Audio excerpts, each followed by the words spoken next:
यहाँ पर कुछ इस तरह का चौथा अध्याय है जिसकी लाइनों को हम ठीक पहले की तरह पढ़ेंगे और फिर इसके बाद संदर्भ, प्रसंग और व्याख्या करेंगे। यहाँ पर पैराग्राफ में दिया गया है, श्वान के सिर हों चरण तो चाटता है, भौंक ले क्या सिंह को वह डांटता है, रोटियां खाई की साहस खो चुका है, प्राणी हो पर प्राण से वह जा चुका है, तुम ना खेलो ग्राम सिंहों में भवानी, विश्व की अभिमान मस्तानी जवानी। यहाँ पर कुछ इस तरह से लाइनें हैं। इसके बाद इनको हम पढ़ने के बाद सबसे पहले फिर से हेडिंग डालेंगे संदर्भ और फिर प्रसंग और फिर व्याख्या, फिर काव्यगत सौंदर्य। लेकिन यहाँ पर आपको एक बात ध्यान रहे, इस पाठ के जितनी भी व्याख्याएं होंगी सब में जो संदर्भ लिखेगा वो सब में एक ही संदर्भ यूज होगा। लेकिन वहाँ पर आपको पेपर में एक ही लिखने के लिए पूछेगा तो वहाँ पर आपको संदर्भ जरूर याद करके जाना है। हालांकि कोई भी पैराग्राफ होगा उसमें संदर्भ यही लगेगा, इसलिए आपको यही संदर्भ फिर से लिखना है और फिर इसके बाद प्रसंग इसका बदल जाएगा और फिर व्याख्या भी बदल जाएगी, जिसके लिए यहाँ पर आपको सबसे पहले संदर्भ हेडिंग डालना है और फिर सेम संदर्भ इसमें भी लिख देना है। प्रस्तुत कविता हमारी पाठ्यपुस्तक हिंदी के काव्य खंड में संकलित और माखनलाल चतुर्वेदी द्वारा रचित पुष्प की अभिलाषा शीर्षक से अवतरित है। यह कविता चतुर्वेदी जी के युगचरण नामक काव्य श्रृंगार से संग्रहित है। यहाँ पर सेम संदर्भ कॉपी पेस्ट करेंगे और इसके बाद नीचे हेडिंग डालेंगे प्रसंग और प्रसंग इसका बदल जाएगा। प्रसंग में यहाँ पर हम लिखेंगे, इन पंक्तियों में कवि ने स्वाभिमान के महत्व पर प्रकाश डालते हुए युवकों से उसे किसी भी कीमत पर न खोने का आह्वान किया है। यहाँ पर कुछ इस तरह से प्रसंग लिख देंगे। एक बात आपको हमेशा याद रखनी है, संदर्भ और प्रसंग बिल्कुल सही लिखना है, क्योंकि वहाँ पर संदर्भ और प्रसंग जरूर कॉपी चेक करने वाला चेक करता है। इसके बाद आपको हेडिंग डालनी है व्याख्या।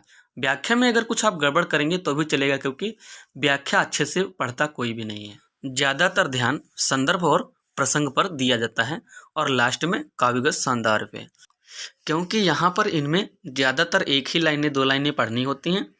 तो यहाँ पर सबसे पहले आपको अच्छे से संदर्भ लिखना है, इसके बाद प्रसंग लिखना है और इसके बाद यहाँ पर हम व्याख्या हेडिंग डालेंगे और व्याख्या में यहाँ पर लिखेंगे, कवि कहता है कि कहने को सिर तो कुत्ते का भी होता है, पर उसमें स्वाभिमान तो नहीं होता, वह तो अपनी क्षुधा पूर्ति के लिए दूसरों की चटुकारी करता फिरता है और उनके पैरों को चाटता रहता है, इसलिए स्वाभिमान के अभाव में उसकी वाणी में कोई शक्ति नहीं रह जाती। कुत्ता चाहे कितना ही जोर से भौंक ले, किंतु उसमें इतना साहस नहीं होता कि उसके भौंकने से सिंह डर जाएं, क्योंकि दूसरे की रोटियां खाते ही उसका स्वाभिमान नष्ट हो जाता है, उसमें साहस नहीं रह जाता। इस प्रकार जीवित होने पर भी वह मरे हुए के समान हो जाता है। अतः हे देश के शक्ति स्वरूप नवयुवकों, तुम्हें अपने स्वाभिमान की रक्षा करनी है और पराधीन नहीं करना है। कुत्तों की भांति रोटी के टुकड़ों के लिए अपने स्वाभिमान को नहीं खोना है। तुम्हें अपनी प्रचंड दुर्गा जैसी असीम शक्ति को आपसी झगड़ों में नष्ट नहीं करना है, अपितु उसे देश के दुश्मनों के संहार में लगाना है। तुम्हारी ऐसी मस्तानी जवानी का सारी दुनिया लोहा मानती है। अतः इन्हीं लाइनों के साथ इसकी भी व्याख्या कंप्लीट होती है। इसके बाद अगली हेडिंग होगी काव्यगत सौंदर्य।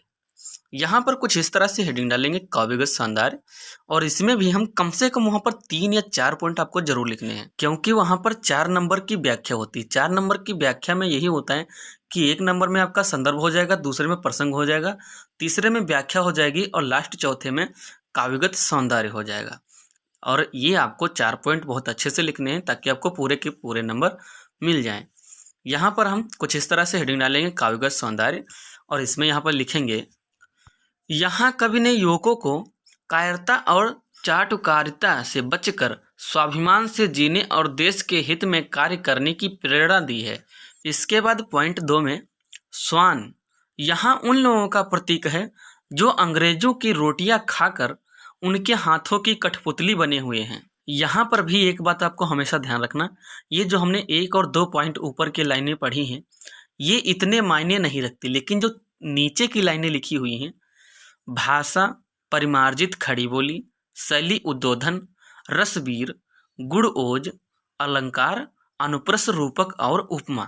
एक बात यहाँ पर ध्यान रखना, रस गुण अलंकार शैली भाषा, ये बहुत मायने रखते हैं। और आपको काव्य का सौंदर्य हेडिंग डालने के बाद ठीक अगर आप यही 4 नीचे लिख देते हैं 4 के, तो आपको पूरे के पूरे नंबर मिल जाएंगे। अन्यथा आपके पास समय है तो आप संक्षिप्त में लिखिए, वरना संक्षिप्त में लिखने की कोई आवश्यकता नहीं है। लेकिन आपको यहाँ पर जैसे भाषा, शैली, रस, गुण, अलंकार, ये आपको वहाँ पर जरूर लिख देना है। अतः इसी के साथ साथ चौथे अध्याय के भी संदर्भ, प्रसंग, व्याख्या और काव्यगत सौंदर्य पूरा हुआ। तो बस उम्मीद करता हूँ आपको पूरा का पूरा समझ में आया होगा। इसको अच्छे से कंप्लीट कर लें, 1, 2, 3 बार सुनेंगे तो भी आपको ये अच्छे से याद हो जाएगा।